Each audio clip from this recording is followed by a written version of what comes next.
Hi, പുതിയൊരു വീഡിയോയിലേക്ക് സ്വാഗതം. 2 ദിവസം മുമ്പ് കോട്ടയത്ത് ഭയങ്കര മഴയും കാറ്റും ഒക്കെ ആയിരുന്നു. ഒരുപാട് മരങ്ങൾ ഒടിഞ്ഞു വീണു. അപ്പോൾ നമ്മുടെ മുറ്റത്തുള്ള മാവും വലിയൊരു കമ്പ് ഒടിഞ്ഞു വീണു. അതിൽ നിറയെ മാങ്ങയായിരുന്നു. ഒരു 100 കിലോയോളം മാങ്ങ ഉണ്ടായിരുന്നു. ഞാൻ ചാക്കുകൊണ്ട് മാങ്ങ ഇങ്ങനെ പറിച്ചുകൊണ്ടിരിക്കുകയായിരുന്നു. അപ്പോഴത്തേക്ക് എൻ്റെ കറ വന്ന് തെറിച്ച് വീണ് കഴുത്തിലും കയ്യും കഴുത്തും കാലും എല്ലാം പൊള്ളിയായിരുന്നു. അപ്പം കാണാൻ പറ്റും. കാണുന്നവരൊക്കെ ചോദിക്കുന്നുണ്ട് എന്താ. അതുകൊണ്ട് എനിക്ക് ഇടയിലൂടെ ആദ്യമേ നിങ്ങൾക്ക് പറയുന്നത്. അല്ലെങ്കിൽ നിങ്ങൾ വിചാരിക്കും കഴുത്തൊക്കെ പറയാൻ പാടാണല്ലോ എന്ന് വിചാരിക്കും. അതുകൊണ്ടാണ് ഞാൻ പറഞ്ഞത്. ഇന്ന് ഞാൻ വന്നിരിക്കുന്നത് വെയിറ്റ് ലോസിന് നമ്മളെ ഹെൽപ്പ് ചെയ്യുന്ന കുറേ ടിപ്സുമായിട്ടാണ്. നമ്മൾ വെയിറ്റ് ലോസ് ടേമിലാണെങ്കിൽ എത്ര കിലോ കുറയണമെന്ന് വ്യക്തമായ ഒരു ധാരണ നമുക്ക് ഉണ്ടായിരിക്കണം. അതായത് നമ്മൾ വെയിറ്റ് കുറയുമ്പോൾ എത്ര കിലോ കുറയ്ക്കണം നമ്മൾ ആദ്യമേ അറിഞ്ഞിരിക്കണം. ഇപ്പോൾ എൻ്റെ ഹൈറ്റ് 164 സെൻറ്റിമീറ്റർ ആണ്. -100 ചെയ്യുമ്പോൾ 64 കിട്ടും. 64 കിലോയിൽ ഞാൻ നോർമൽ റേഞ്ചിലോട്ട് എത്തും. അല്ലെങ്കിൽ BMI കാൽക്കുലേറ്റർ നമ്മുടെ ഫോണിൽ ഇൻസ്റ്റാൾ ചെയ്തിട്ട് ഹൈറ്റ് വെയിറ്റ് ജെൻഡർ അടിച്ചു കൊടുക്കുകയാണെങ്കിൽ എത്ര നോർമൽ റേഞ്ച് എത്രയാണെന്ന് അത് കാണിക്കും. എൻ്റെ നോർമൽ റേഞ്ച് 50 കിലോ തൊട്ട് 67 കിലോ വരെയാണ്. അതിൻ്റെ ഇടയ്ക്ക് വരുമ്പോൾ BMI കറക്റ്റ് ആവും, ഞാൻ നോർമൽ വെയിറ്റിൽ എത്തും. എന്നിട്ട് നമുക്ക് ബെല്ലി ഫാറ്റ് ഒക്കെ ഉണ്ടെങ്കിൽ പിന്നെയും കാർഡിയോ എക്സസൈസ് സ്ട്രെങ്ത് ട്രെയിനിങ് ചെയ്തിട്ട് 1-2 കിലോ കുറച്ച് ബോഡി ഫിറ്റ് ആക്കണം. നമുക്കിപ്പം ഒരു 80 കിലോ വെയിറ്റ് ഉള്ള ആളാണെങ്കിൽ 60 കിലോ എത്തണം.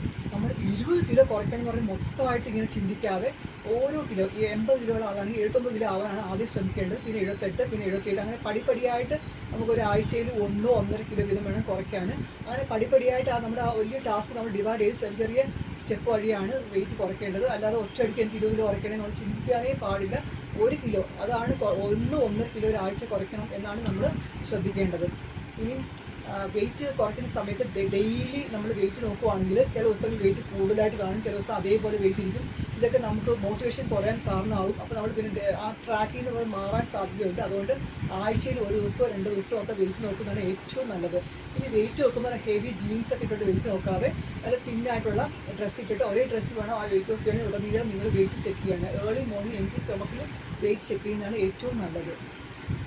നമ്മൾ കഴിക്കുന്ന ഫുഡിൻ്റെയും വെയിറ്റിൻ്റെയും എത്രയാണ് കുറയുന്നതെന്ന് അറിയാനായിട്ട് ഒരു ഡയറി കീപ്പ് ചെയ്യണം. ആ ഡയറിയിൽ ഡെയിലി നമ്മൾ കഴിക്കുന്ന ഫുഡ് എന്തൊക്കെയാണെന്ന് എഴുതി വെക്കണം. എന്നിട്ട് കാലറി കാൽക്കുലേറ്റ് ചെയ്യണം. അപ്പോൾ വെയിറ്റ് ആഴ്ചയിൽ 1-2 പ്രാവശ്യം വെയിറ്റ് നോക്കിയിട്ട് അതൊന്ന് എഴുതി വെച്ചേക്കണം.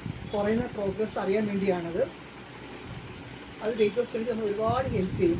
പിന്നെ വെയിറ്റ് ലോസ് സ്റ്റേജിൽ ആണെങ്കിൽ പെട്ടെന്ന് വെയിറ്റ് കുറയണം നമ്മൾ ഒരിക്കലും ആഗ്രഹിക്കില്ല. വെയിറ്റ് ലോസ് സ്റ്റേജിൽ എൻജോയ് ചെയ്ത് നല്ലൊരു പോസിറ്റീവ് ആറ്റിറ്റ്യൂഡോട് വേണം സമീപിക്കാനായിട്ട്.